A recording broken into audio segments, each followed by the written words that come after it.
안녕하세요. DJ 라니입니다. 오늘의 사연 시작해 보겠습니다. 제가 무심코 한 행동 때문에 며느리에게 이런 짓까지 당하고 말았습니다. 지금 생각해봐도 정말 충격적이고 제가 제대로 대응하지 않았더라면 어떻게 됐을까 등골이 서늘해지는데요. 제가 무슨 일을 당했는지 궁금하시면 끝까지 들어주세요. 저는 두 아들을 키우고 있는 평범한 워킹맘이에요. 남편이랑은 사별하고 저 혼자서 열심히 애를 키우고 있죠. 제 둘째 아들은 어릴 때부터 사업을 하고자 하는 생각이 강했어요. 그래서 자잘한 특허를 많이 가지고 있는데요. 특이한 연필꽂이 같은 거나 접었을 때는 매우 얇아서 책가방에 쉽게 넣을 수 있는 접이식 북스탠드, 신발을 신고 벗을 때 끈을 다시 묶을 필요가 없는 운동화끈 같은 특허를 가지고 있대요. 그래서 둘째 아들이 최근에 개발한 접이식 북스탠드를 시장에 내놓기 위한 투자자 미팅이 있어 저도 함께 동행하기로 했어요. 엄마가 무슨 그런 자리까지 가냐고 하실 수도 있는데 저도 둘째 아들에게 투자하려고 했거든요. 제가 키운 아들이라고 해서 무조건 투자할 수는 없잖아요. 아들 녀석이 특허받은 걸로 사업을 한다고 하길래 둘째 아들 사무실에도 한번 가봤거든요. 벽 한쪽에 둘째 아들이 지금까지 출원한 다양한 특허들이 가득 있었어요. 사무실 책상 위에는 이번에 발표할 접이식 북스탠드의 여러 버전이 줄지어 있었는데요. 그중 하나를 들어보니까 매우 가볍고 튼튼하더라고요. 그러니까 아들 녀석이 옆에서 열심히 설명을 해줬어요.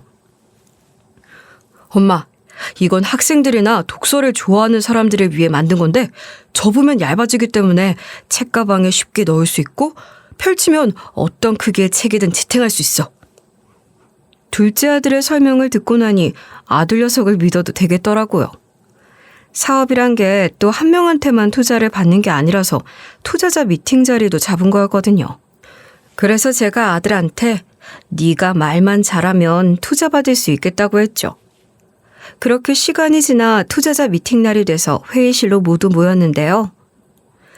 둘째 아들이 투자자들 앞에서 자신감 있게 프레젠테이션을 시작했어요.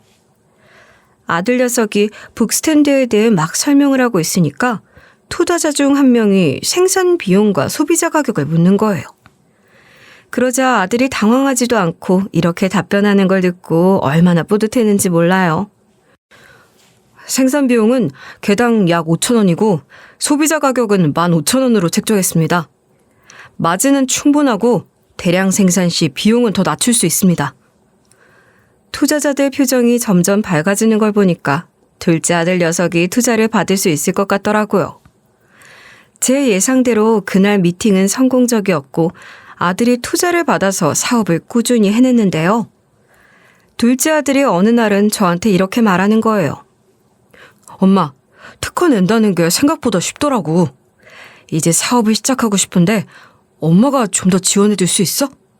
내가 특허 낸 것 중에 진짜 기발한 것들이 많다니까?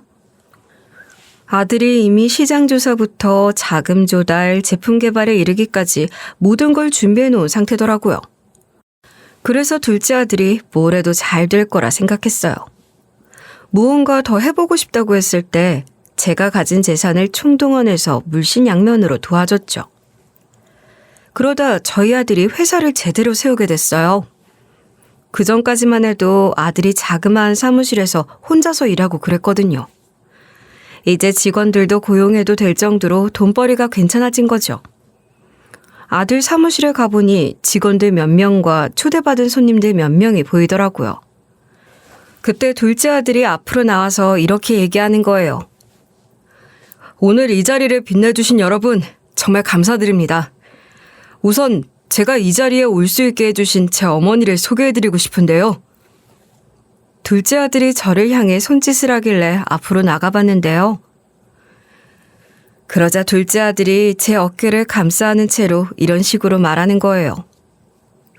저희 어머니는 제가 이 회사를 세울 수 있게 정말 많이 도와주셨어요.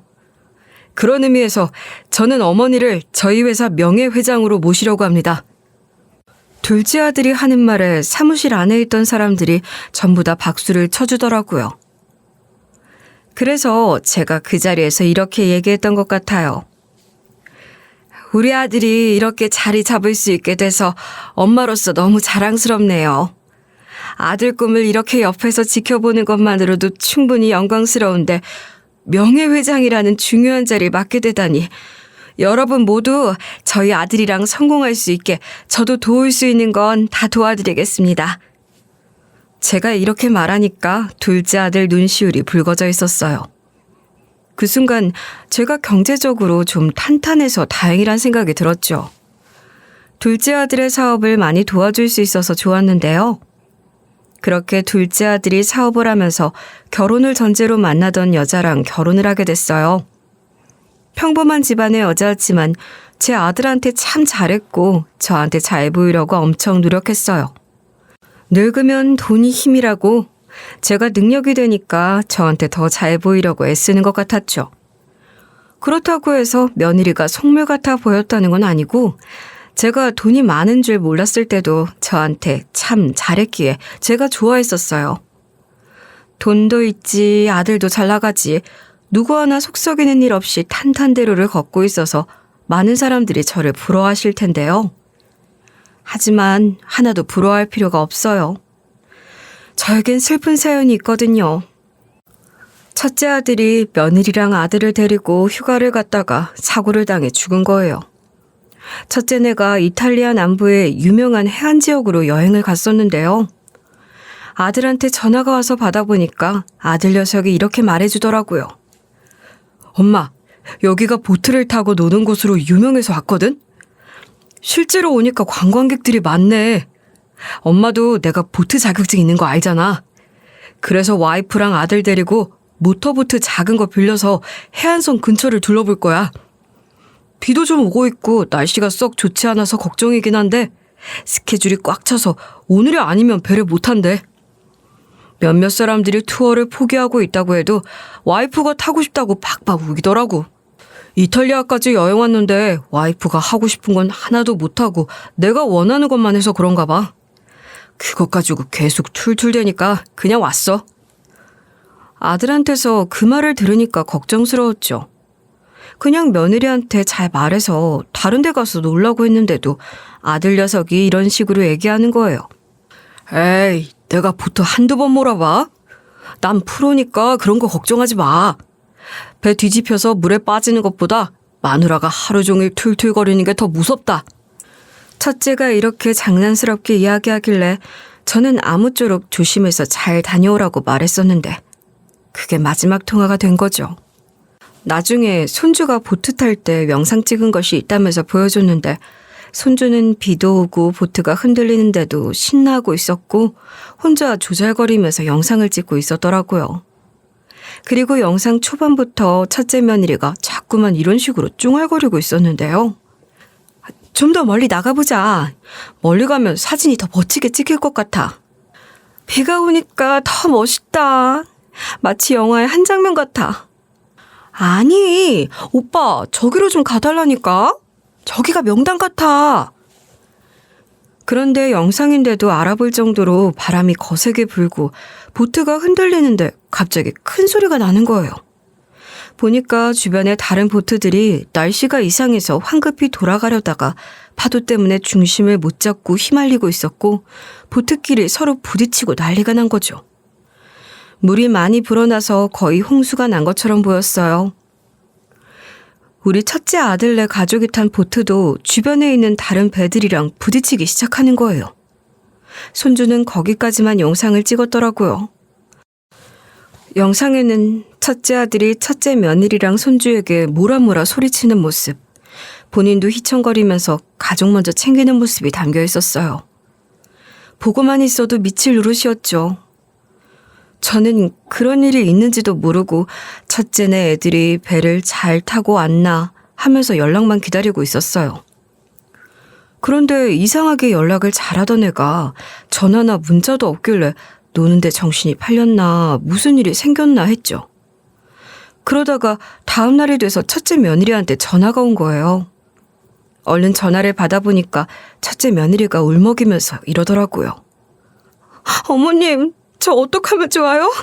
그이랑 보트를 탔는데 태풍 때문에 사고가 나서 배가 뒤집혔거든요.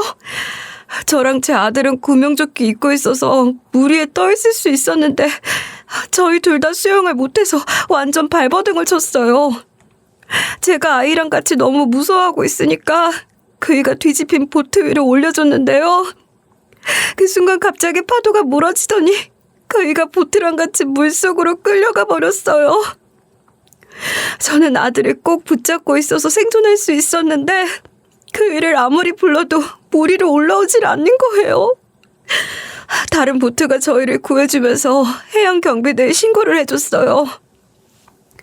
잠시 후에 해양경비대가 출동했는데 그이를 건져 올렸더니 첫째 며느리가 이런 식으로 말하면서 막 우는 거예요. 제가 그래서 첫째 아들은 어떻게 됐냐 달래가면서 물어봤거든요. 며느리와 손주는 구조됐지만 아들은 불행히도 사고 현장에서 심각한 부상을 입고 구조되기 전에 저 세상 가버렸다는 거예요. 한마디로 아들은 며느리와 아이를 구하려고 몸을 던져서 그 두 명은 멀쩡하게 살아 돌아왔지만 제 아들은 끝내 돌아오지 못했다는 거죠. 저는 이 말을 듣고 머릿속이 순간 멍해졌어요. 다른 사람도 아닌 우리 아들한테 이런 일이 일어나다니 이게 꿈인가 현실인가 싶더라고요. 그리고 사람이 일이 허무하게 가는 게 어디 있어요. 전 첫째 며느리에게 거짓말하지 말라고 소리치면서 뭔가 잘못된 게 아니냐고 했죠. 첫째 며느리는 그저 통곡을 하면서 죄송하다는 말만 반복하고 있었어요. 그러면서 첫째 며느리가 숨을 거둔 아들을 한국으로 데려갈 수 있는 방법을 알아내서 한국에서 장례를 치를 수 있게 하겠다고 했어요. 전 그때부터 첫째 며느리가 아니었으면 이런 일이 안 일어났을 텐데 첫째 며느리 그것만 아니었으면 하는 생각에 휩싸이고 말았습니다. 그 뒤로 첫째 며느리랑 손주가 한국으로 돌아오자마자 첫째 아들 장례를 치르게 됐어요.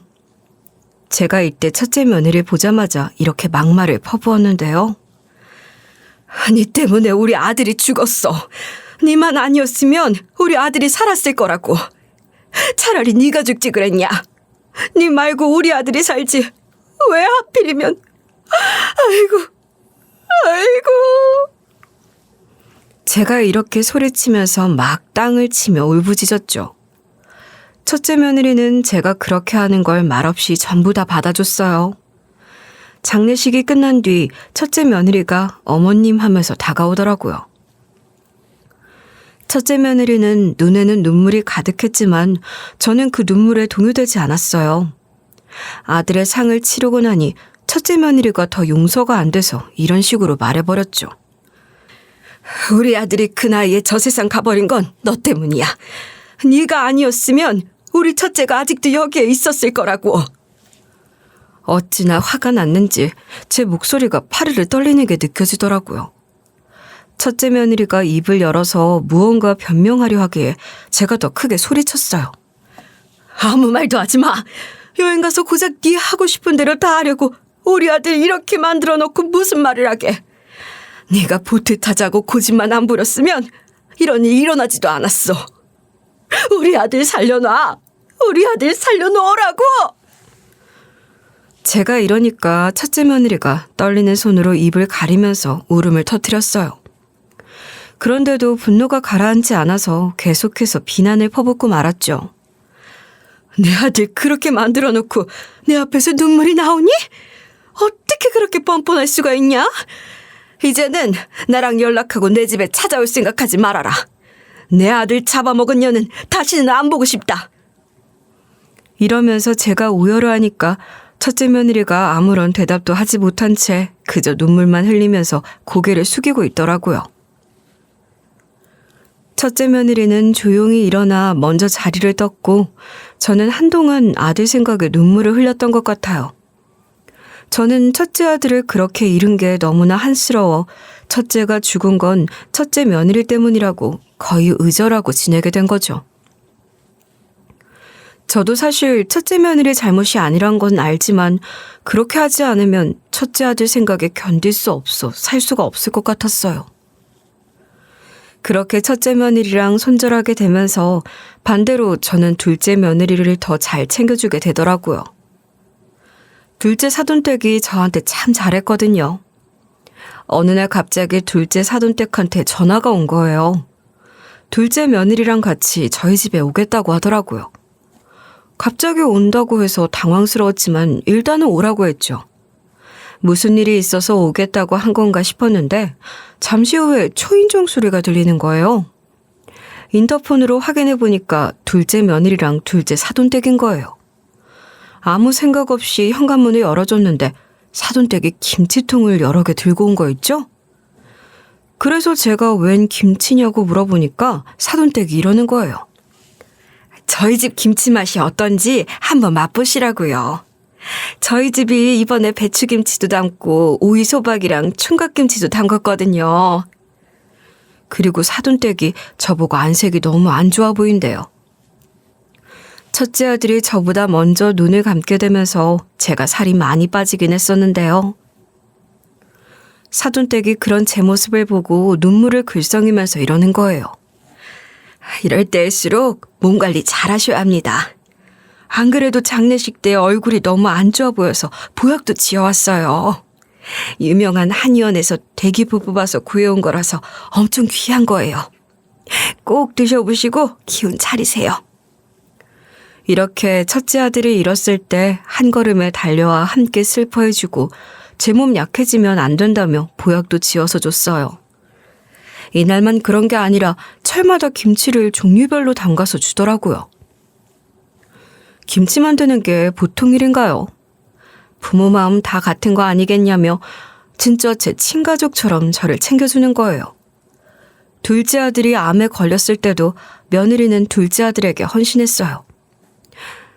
둘째 아들이 암 진단을 받았을 때 진짜 충격이었죠.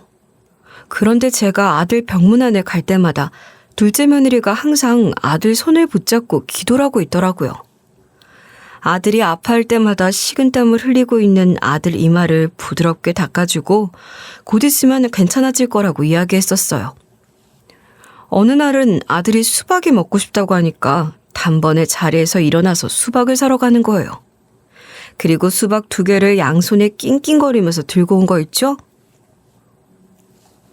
그날 유독 더워서 밖에 가만히 서 있기만 해도 후덥지근했거든요. 둘째 며느리가 땀을 흘려서 티셔츠가 다 젖어 있었어요. 며느리도 힘들 법도 한데 인상 한번 찌푸리지도 않고 수박을 쪼개서 아들한테 건네더라고요. 아들 말로는 둘째 며느리가 아들 옆에서 밤을 지새운대요. 아들이 잠들 때까지 손을 잡고 있어서 엄청 감동받았다고 들었거든요. 덕분에 둘째 아들이 암을 이겨낸 것 같아서 너무 고마웠어요. 그래서 저도 둘째 며느리를 특히 예뻐하고 의지하며 살았는데요. 둘째 아들도 병이 다 나은 후로도 둘째 며느리에게 고마워하다가 둘째 며느리의 동생, 친정오빠, 언니 등을 도와주라고 했대요. 경제가 어려운 시기라서 취직하기가 하늘의 별 따기만큼 어려운 상황이었거든요. 그래서 둘째 아들이 둘째 며느리의 동생과 오빠 그리고 언니까지 회사에 취직시켜준 거죠. 둘째 며느리의 동생은 마케팅 부서에, 언니는 인사팀에, 오빠는 기획부서에 일하게 됐대요. 아들 녀석이 저한테 안부 전화하면서 전부 다 이야기해줬는데요. 그러면서 아들이 이런 식으로 둘째 며느리 집안 칭찬을 했어요. 인맥으로 들어왔다고 농땡이 피울까봐 걱정하긴 했거든? 그런데 전부 다 열심히 하고 있고 일도 잘해내는 것 같더라고. 이 말을 듣고 역시 둘째 며느리 집안 사람들은 다르다고 생각했는데요. 그래서 제가 둘째 아들한테 잘했다고 말했어요. 그러던 어느 날 둘째 아들이 집으로 찾아와서 웬일이냐고 물어봤거든요. 그런데 아들 녀석이 둘째 며느리랑 얼척없는 이유로 크게 싸웠다는 거예요. 둘째 며느리가 글쎄 이런 말을 했다는 거 있죠? 여보, 이제 나 공동대표 시켜줘야 하는 거 아니야? 회사가 이 정도로 큰 게 누구 덕분인 것 같아? 아무리 생각해봐도 내 공이 크지 않아? 실제로 회사는 둘째 아들의 특허들로 굴러가고 있었고 둘째 며느리는 마케팅 일만 하고 있었거든요. 둘째 아들이 그런 점들을 쭉 이야기해줬지만 소용없었대요. 둘째 며느리가 끝까지 이런 식으로 때를 썼다는 거예요. 당신이 특허를 잘 낸 것도 있는데 내가 마케팅을 잘해서 돈을 잘 번 게 더 크잖아. 특허만 내고 마케팅 홍보를 안 하면 누가 알겠어? 팔리지도 않았을걸? 내가 없으면 매출이 줄어들 거 아니야. 그러니까 공동대표 시켜줘. 그런데 큰 계약들은 둘째 아들이 주도해서 따서 오고 마케팅부는 사실상 둘째 아들이 따온 계약들을 관리해주는 곳이었어요. 그러니까 둘째 아들네 회사는 광고 같은 것을 따로 하지 않아서 며느리가 하는 일이 그렇게 큰 비중을 차지하는 일은 아니었던 거죠. 그래서 둘째 아들이 그걸 들어주기 싫어했고 그래서 둘이서 크게 싸웠다는 거예요. 말도 안 되는 일이라고 생각해서 둘째 며느리를 혼내려고 집으로 불렀어요. 그런데 둘째 며느리가 둘째 아들이랑 같이 찾아왔더라고요. 제가 그때 둘째 며느리를 앉혀놓고 혼을 냈는데 오히려 갑자기 둘째 며느리가 저한테 대드는 거예요. 처음 있는 일이라 정말 깜짝 놀랐어요. 도대체 제가 어떻게 혼냈길래 착하다고 생각한 둘째 며느리가 대들었냐고요? 제가 둘째 며느리한테 이렇게 말했었거든요. 며느라, 내가 봐도 우리 아들이 대표 일을 잘 해내고 있고 네가 공동대표를 할 정도로 일이 많은 것도 아닌데 왜 그러냐. 넌 마케팅만 하면 되는데 무슨 공동대표직을 하려고 그래. 욕심 부리다가 나중에 후회하지 말아라. 그런데 둘째 며느리가 글쎄 저보고 이런 소리를 하는 거 있죠? 어머님은 이런 회사에서 사회생활 안 해보셔서 모르시겠죠. 마케팅이 얼마나 중요한지 알고 계세요?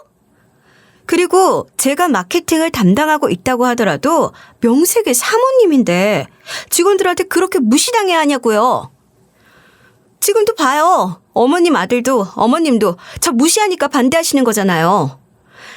다른 부서 사람들이 저를 얼마나 무시하는지 알아요? 의견 내도 별로다, 할 수 없다. 알지도 못하면서 자기들 마음대로 떠들어대고 제 기나 죽이고. 회사 돌아가는데 마케팅이 차지하는 비중이 얼마나 큰데 저 없었으면 회사 여기까지 못 왔어요. 제가 한번 그만둬 볼까요? 어떻게 되는지? 제가 무슨 소리를 그렇게 하냐고 따졌거든요. 그러니까 둘째 며느리가 눈물을 글썽이면서 이러더라고요. 어머님까지 어쩜 이럴 수 있으세요? 제가 얼마나 억울했으면 이러겠냐고요. 제가 정말 제 회사처럼 밤낮 없이 일하고 회사를 위해 희생하고 있는데 무시당하니까 이러는 거잖아요. 둘째 며느리가 이렇게 애사심이 깊고 일욕심이 많은 줄 몰라서 당황했죠. 그 와중에 둘째 아들도 당황했는지 둘째 며느리랑 저한테 이러는 거예요. 당신 마음 다 이해했으니까 엄마 앞에서 이러지 마. 엄마, 부부 사이에서 일어난 말싸움이니까 둘이서 해결하고 말해줄게. 그렇게 둘째네가 가버려서 어안이 벙벙했었는데요. 그 뒤로 둘째 아들한테 전화가 왔거든요. 전화가 와서 받아보니 둘째 아들 녀석이 이렇게 말하더라고요. 엄마, 안사람이랑 어떻게든 화해를 하고 싶어서 어디 동남아에 여행이라도 가보려고. 대화도 나누고 머리 좀 식히고 올게. 일부러 사람 없는 곳으로 가서 조용히 다녀오자는 말이 나왔거든. 동남아 중에서 비교적 한국 사람이 적은 동네로 여행을 가기로 했어. 제가 아들이 하는 말을 듣고 어딜 갈 거냐고 물어보니까 나중에 정해질 것 같다고 하는 거예요. 나중에 둘째 아들이 여행 가기 전에 저희 집을 찾아왔더라고요. 기념품을 사오겠다고 하면서 이렇게 얘기를 해주는 거예요. 라오스에 있는 샤이나부리에 가기로 했어. 라오스가 비교적 한국인 관광객이 적은 편이라고 하더라고. 거기서 조용한 사원을 돌아다니면서 이야기도 나누고 힐링도 하고 올게. 제가 그때 가서 이야기도 잘하고 화해도 잘하고 오라고 배웅했었는데 글쎄 돌아온 사람은 둘째 며느리 한 명뿐인 거예요. 그동안 연락 한 번 안 받고 안 해주다가 이러니까 황당했죠. 둘째 아들이나 둘째 며느리나 저한테 꼬박꼬박 전화를 자주 하는 편이었거든요. 제가 너무 당황스러워서 왜 혼자 들어왔냐고 물었는데요. 그러니까 둘째 며느리가 닭똥 같은 눈물을 뚝뚝 흘리면서 이러는 거예요. 어머님, 죄송해요. 저도 어떻게든 민지 아빠 찾아보려고 했는데 어머님 앞에서 얼굴 못 들 것 같아서 할 수 있는 건 다 해봤거든요. 그런데 일이 이렇게 됐네요. 둘째 며느리가 도대체 무슨 말을 하는 걸까요? 도저히 이해가 안 가서 도대체 무슨 일이 있었길래 이러는 거냐고 물어봤거든요. 그러니까 둘째 며느리가 이렇게 대답하는 거예요. 아침에 뱃놀이 투어를 민지 아빠가 같이 가자고 했길래 저는 폭풍우 소식이 있으니까 안 타고 싶다고 했어요. 그리고 저는 너무 졸려서 잠깐만 잔다고 했거든요. 자고 일어나서 보니까 남편이 없는 거예요. 가이드한테 울 남편 어디 갔냐고 물어보니까 가이드 말로는 민지 아빠가 기어코 뱃놀이 투어를 하러 갔대요. 어느 정도 비가 오면 더 운치 있다고 해서 타보고 싶다고 했다는 거예요. 결국 민지 아빠 혼자 갔다가 폭풍우 때문에 사고를 당한 것 같아요. 비가 갑자기 쏟아지기 시작했는데도 민지 아빠가 돌아오지를 못했거든요. 혹시 몰라서 경찰들이랑 같이 계속 찾아봤는데 물가에서 민지 아빠 옷만 발견했어요.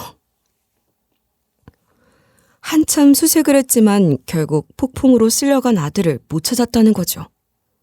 제가 그럼 연락은 왜 안 받았고 전화는 왜 안 했냐고 물어봤죠. 그랬더니 둘째 며느리가 훌쩍거리면서 이러는 거예요. 어머님한테 연락해 부랴부랴 돌아오려고 했지만 폭풍우 때문에 공항으로 가는 차도 없었어요. 비행기까지 연일 지연됐거든요.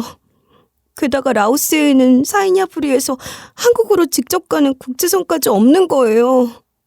한국으로 오려면 비엔티안의 와타이 국제공항으로 가서 경유를 해야 하는데 사이나프리에서 비엔타이까지 차로 7, 8시간이 걸린대요. 한국으로 돌아오려면 한참을 걸리는데 비 때문인지 신호까지 잘 안 잡혀서 연락을 못 드린 거예요. 둘째 며느리가 하는 말을 다 들었는데도 믿겨지지가 않았어요. 둘째 아들이 살아있는데 길을 잃어서 행방불명 된 걸 수도 있잖아요. 그래서 제가 이대로 장례 못 치른다고 했거든요. 둘째 며느리가 제가 하는 말을 듣고 고개를 푹 숙인 채로 이러는 거예요. 이미 라오스 현지에서 남편 장례 지내고 왔어요. 물가에서 민지 아빠 옷만 떠내려왔잖아요. 거기 가이드랑 호텔 측에서도 살아 돌아올 확률이 거의 없을 것 같다고 받아들이라고 하더라고요.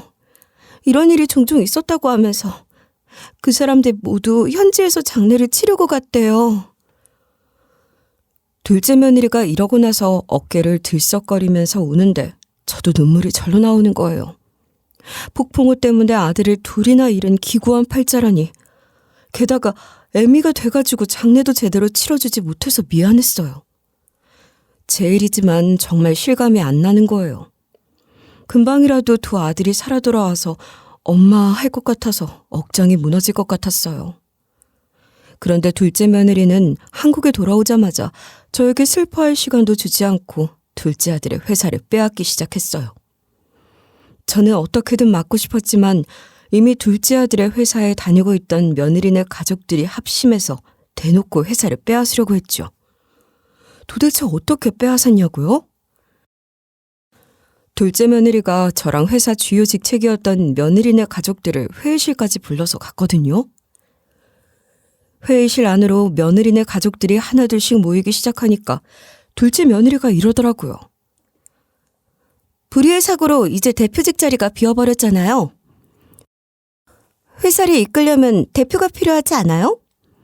제가 임시 대표직을 맡을 테니까 평소 하던 대로 각자의 위치에서 잘해내면 될 것 같아요.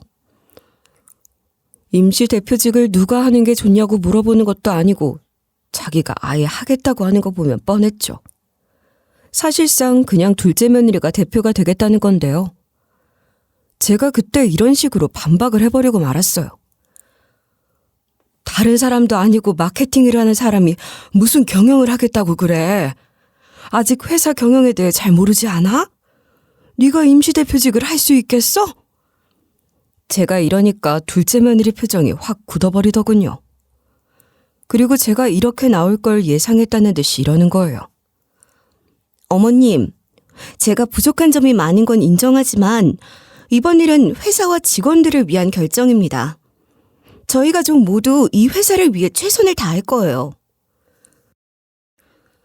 둘째 며느리 말이 끝나기 무섭게 회의실 문이 열렸고 변호사가 들어왔어요. 그 변호사가 저한테 명예회장직 해임 통보서를 건네는 거예요. 그 문서에는 이미 둘째 며느리의 서명이 되어 있었어요. 변호사가 그 자리에서 서명을 안 하면 법적인 싸움까지 이어져서 피곤해질 거라고 겁을 주는 거예요. 둘째 며느리도 서명을 안 하면 어떠한 조치를 취하겠다고 하니까 결국 서명을 하고 말았죠. 그리고 그 자리에서 쫓겨나서 집으로 돌아가게 됐는데요. 그 순간 저는 제가 노력하고 투자한 모든 것들이 한순간에 빼앗기는 기분이 들었어요. 제 재산으로 다 지원해서 일궈낸 회사인데 둘째 며느리네 식구들에게 통째로 빼앗긴 건데요. 아들에게 제 노후를 책임져 준다고 해서 아들한테 다 투자하는 바람에 저는 무일푼인 상태였어요. 그런데 둘째 며느리가 제 집까지 찾아와서 이러는 거예요. 어머님, 아무래도 이 집을 주셔야 할 것 같아요. 이제 여기 어머님 집 아니니까 짐 정리하고 이사 갈 준비하세요. 둘째 며느리가 갑자기 무슨 소리를 하는 걸까요? 둘째 아들이 자기 돈으로 이 집을 해준 거라서 제가 살고 있는 이 집이 둘째 아들 명의로 되어 있었거든요. 그래서 제가 말도 안 되는 소리 좀 그만하라고 하니까 둘째 며느리가 이러는 거예요. 이 집이 저희 남편 지갑에서 나온 돈으로 산 거니까 회사 자산이잖아요. 회사를 키우려면 투자를 해야 하는데 돈이 필요해서 어머님 집에 매각시킬 거예요. 지금 안 나가면 법적인 조치를 취할 거니까 그렇게 알고 계세요.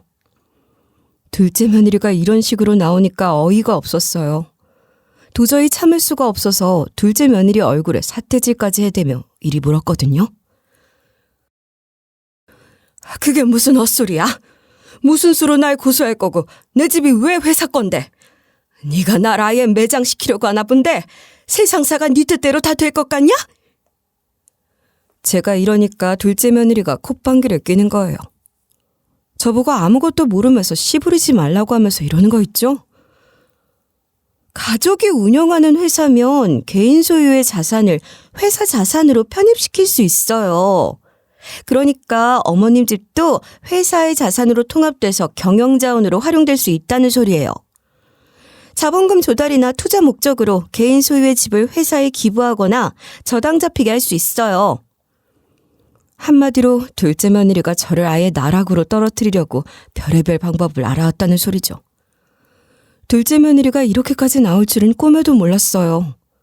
아무리 회사 대표 자리가 탐나도 시어머니한테 이럴 줄이야. 갑자기 치밀어 오르는 배신감에 둘째 며느리한테 이렇게 윽박질렀는데요. 너 지금 우리 아들이 살아있으면 어쩌려고 이러는 거야? 이럴 거면 지금 당장 라오스를 보내줘라. 우리 아들이 살아있을 거야. 비행기표 좀 구해줘. 인간적으로 그건 도와줘야 하지 않겠니? 그 전까지 여기서 한 발자국도 못 움직인다. 여러분이 생각하기에도 너무 이상하잖아요.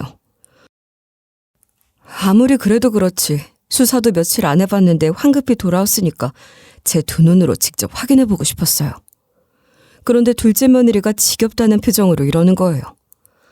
어머님, 이제 좀 받아들이세요.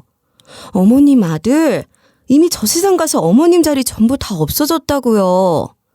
제가 이미 다 확인하고 왔어요. 그리고 노인네 혼자 가봐서 뭐 하려고요. 거기까지 가봤자 소용없어요. 둘째 며느리가 대놓고 저를 무시해도 한사코 갈 거라고 말하면서 우겼는데요. 제가 그러니까 둘째 며느리가 코웃음 치면서 비행기표를 예약해줬어요.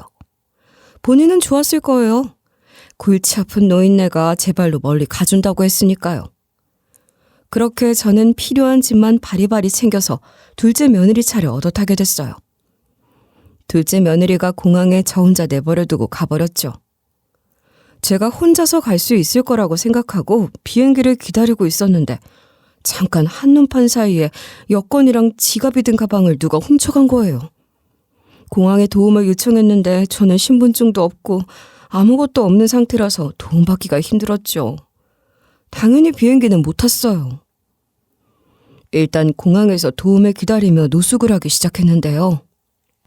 공항에 있는 사람들이 저를 집 나온 노인네 취급을 해서 이런 수모가 따로 없더군요. 계속 둘째 며느리한테 연락을 해봤는데 받질 않는 거예요. 다행히 캐리어는 안 훔쳐갔는데 캐리어 안에 혹시 몰라 챙겨둔 달러가 있었어요. 그걸로 어떻게든 차비를 마련해서 주변 사람들에게 물어물어 버스를 탔죠. 저는 둘째 며느리 그것을 제 손으로 아주 요절을 내줄 생각이라서 어떻게든 돌아가려고 했어요. 집에 들어가니까 우리 집 대문을 걸어 잠궈뒀더라고요. 인터폰을 아무리 눌러도 아무도 나오지 않았어요. 둘째 며느리 고년이 일부러 저를 버리려고 이렇게 해놓은 거겠죠. 결국 저는 갈 곳이 없어서 찜질방으로 향했어요. 친정 식구들이랑은 오래전부터 연락이 끊겼었거든요.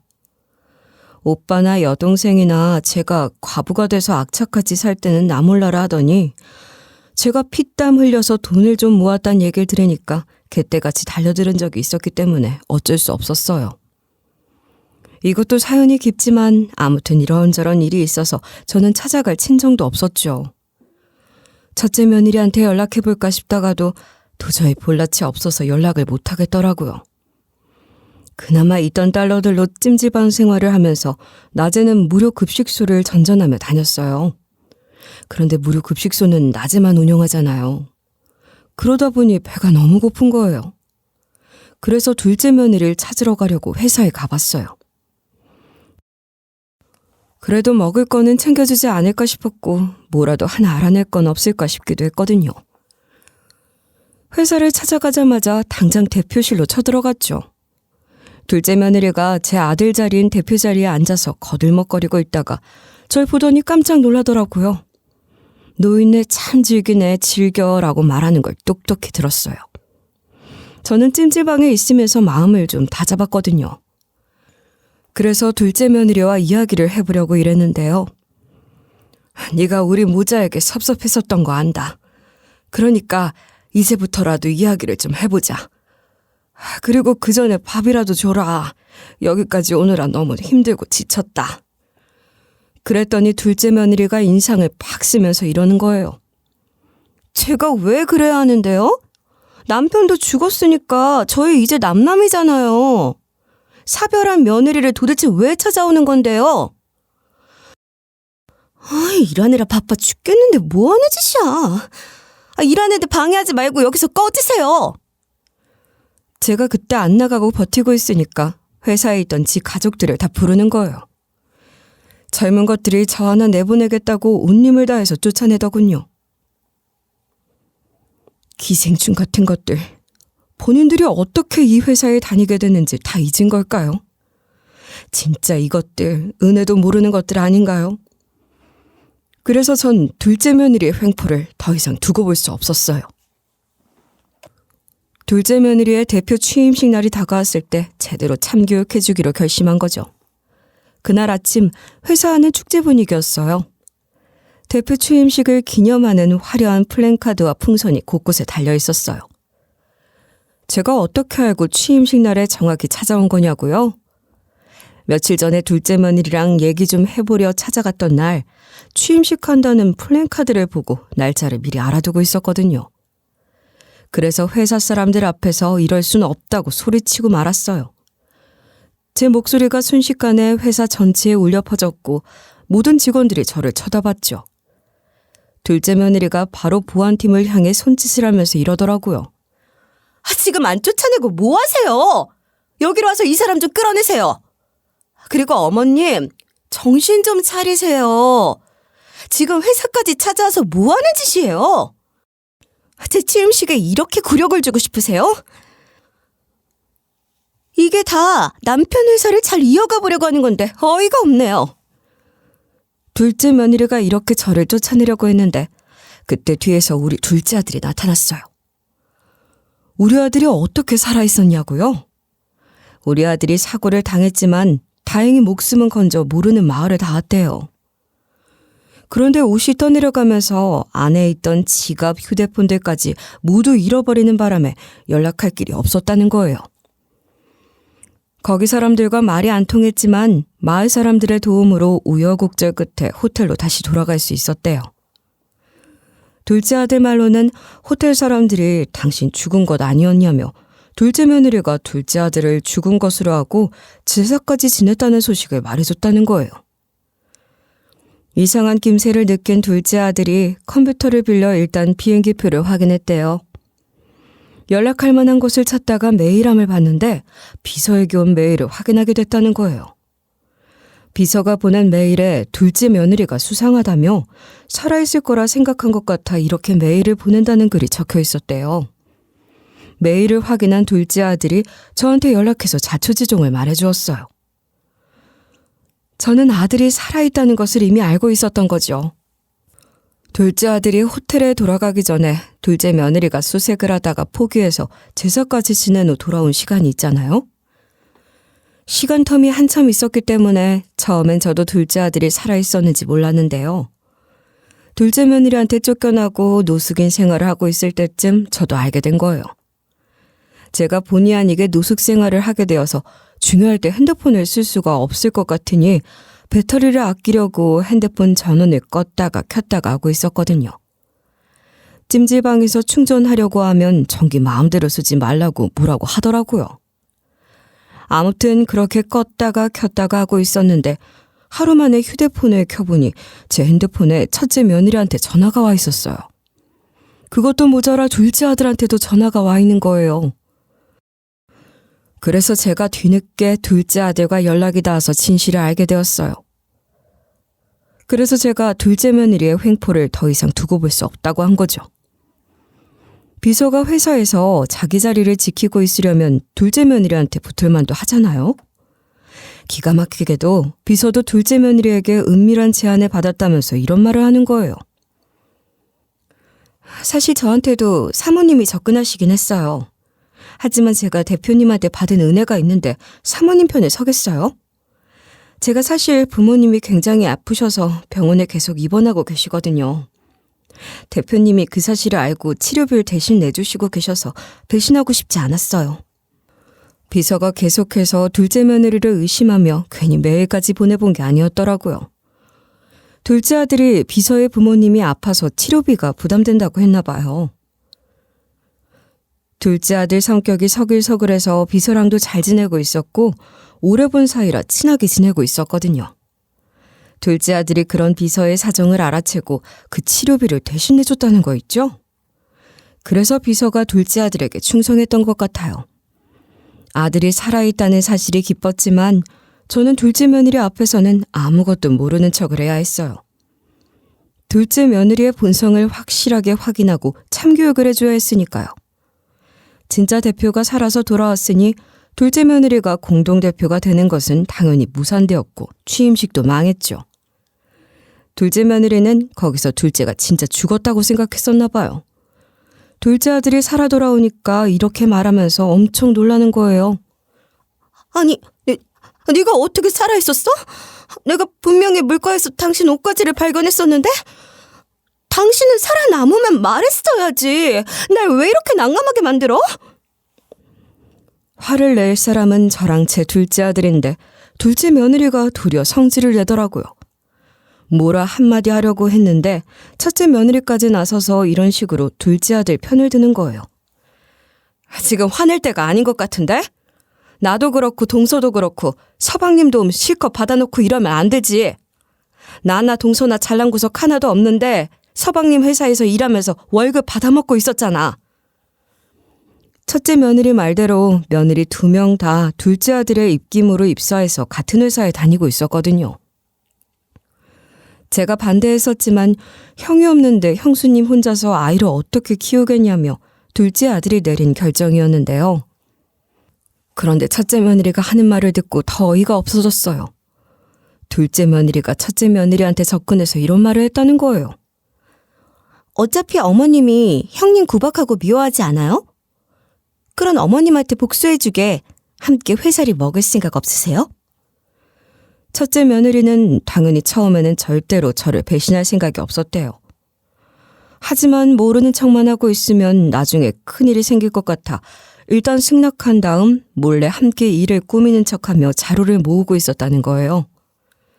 둘째 아들이 저랑 똑같이 첫째 며느리의 작전을 모르고 있었나 봐요. 둘째 아들이 깜짝 놀라서 왜 자기한테 말을 안 했냐고 물어보더라고요. 그러니까 첫째 며느리가 이렇게 말하는 걸 듣고 깜짝 놀라고 말았어요. 저는 서방님이 살아있는지는 몰랐어요. 진짜로 죽은 줄 알고 회사를 되찾아와서 어머님한테 돌려주고 어머님을 다시 모시고 살 준비를 하고 있었어요. 그러다 동서가 회사를 독차지하려고 하니까 비서님이 저한테 서방님이 돌아올 거라고 이야기해 주셨어요. 그래서 살아 돌아온 서방님이랑 연락이 닿아서 모든 자료를 넘긴 거예요. 어머님한테도 은밀하게 말하지 못했던 이유는 어머님이 갑자기 사라지셔서 그랬어요. 전화를 해도 안 받으시더라고요. 제가 집에서 쫓겨나서 노숙인이 됐다고 했잖아요. 그 사이에 첫째 며느리가 제 집으로 찾아오고 전화도 해보고 문자도 해봤던 것 같아요. 저는 찜질방에서 지내면서 뒤늦게 그 연락을 보게 된 거고요. 이렇게 첫째 며느리가 저를 위해서 이런 계획을 세웠다는 사실에 감동받았고 고마웠죠. 첫째 며느리가 준 그 자료들로 전 둘째 며느리를 참교육해주기로 했어요. 첫째 며느리가 모은 자료가 구체적으로 어떤 자료가 있었냐고요? 둘째 며느리가 그새 회사 돈으로 명품을 사고 여행을 가진 못했지만 비행기 티켓을 미리 끊어놓은 거예요. 그것도 모자라 신용카드 대금을 회사 돈으로 지불했어요. 심지어 둘째 며느리네 가족들이 개인적으로 얼마씩 썼더라고요. 대부분 백화점에서 지른 것들이었어요. 어쩐지 둘째 며느리가 첫째 며느리한테 접근을 했더라고요. 첫째 며느리가 재무팀에서 일하고 있었거든요. 둘째 며느리가 본인이 회사 돈을 마음대로 써도 눈 감아줄 만한 재무팀 인사가 필요했는데 첫째 며느리가 저에 대한 적개심이 클 거라고 생각했나 봐요. 첫째 며느리가 본인이 회사 돈을 마음대로 써도 눈 감아줄 만한 사람이라고 여긴 거죠. 하지만 둘째 며느리가 사람을 잘못 봐도 한참 잘못 본 거예요. 그래서 첫째 며느리가 그 통장 내역을 다 떼와서 우리 쪽으로 넘겼는데요. 제가 고소한다고 하니까 둘째 며느리가 이렇게 말하면서 싹싹 빌더라고요. 어머님, 형님, 제가 진짜 잘못했어요. 저희 가족들까지 데려와서 무릎 꿇고 빌 테니까 한 번만 봐주세요. 제가 평생 속죄하면서 살 테니까 이번 한 번만 용서해 주시면 안 될까요? 네? 아무리 그래도 가족이잖아요. 손주들 생각해서 한 번만 눈 감아주세요. 둘째 며느리가 제 바지가랑이까지 붙잡으며 호소해대는데 어찌나 꼴보기 싫던지요. 그래서 바로 둘째 며느리를 발로 밀어내면서 이리 호통쳐버렸죠. 오라들 죽은 줄 알고 날 회사에서 쫓아내고 집에서 쫓아내서 노숙자 만든 주제. 뭐? 봐줄 생각 없으니까 썩 꺼져라. 그렇게 전 둘째 며느리와 그 가족들을 모두 회사에서 쫓아냈는데요. 물론 전부 다 고소까지 한 상태예요. 그래서 둘째 며느리와 그 가족들이 배임죄, 횡령죄 때문에 처벌을 받게 됐어요. 첫째 며느리 때문에 아들을 잃었지만 결과적으로 첫째 며느리 덕분에 모든 것을 다시 되찾고 가족을 지킬 수 있게 됐죠. 그리고 저는 잊지 않고 첫째 며느리한테 이런 식으로 사과를 했어요. 며느라, 미안하다.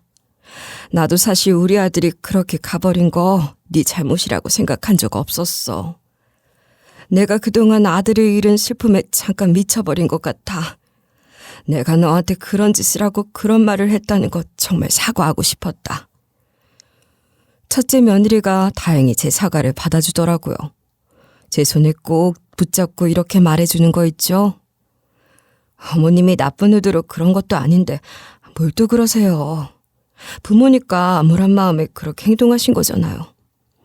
저도 자식이 있으니까 전부터 전부 다 이해하고 있었어요. 저라도 어머님처럼 화내고 욕하고 그랬을 거예요.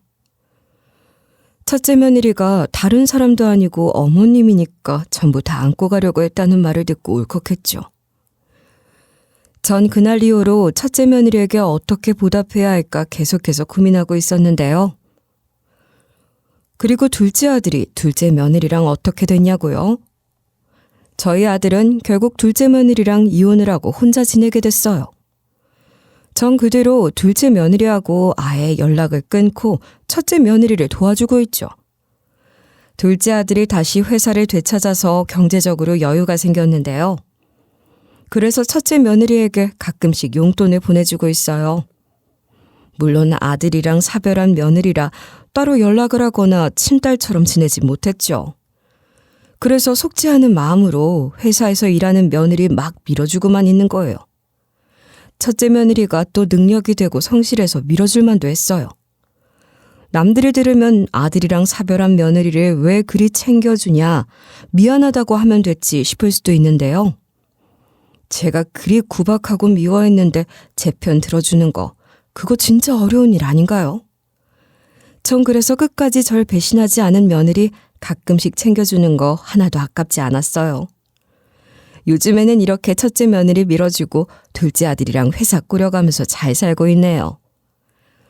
여러분도 지금은 정말 좋고 마음에 든 며느리라도 나중에는 거의 등을 돌리게 될 수도 있고, 지금은 사이가 너무 안 좋고 보기만 해도 한숨이 나오는 며느리라도 나중에는 친딸처럼 생각하게 될 수도 있어요. 그러니까 저처럼 어느 한 면만 보고 판단하지 마시고 똑같이 공평하게 잘하는 게 맞는 것 같아요. 왠지 모르게 미운 며느리가 있다면 진지하게 대화하는 자리를 가져보고 서로 오해 없이 잘 지내시길 바랄게요.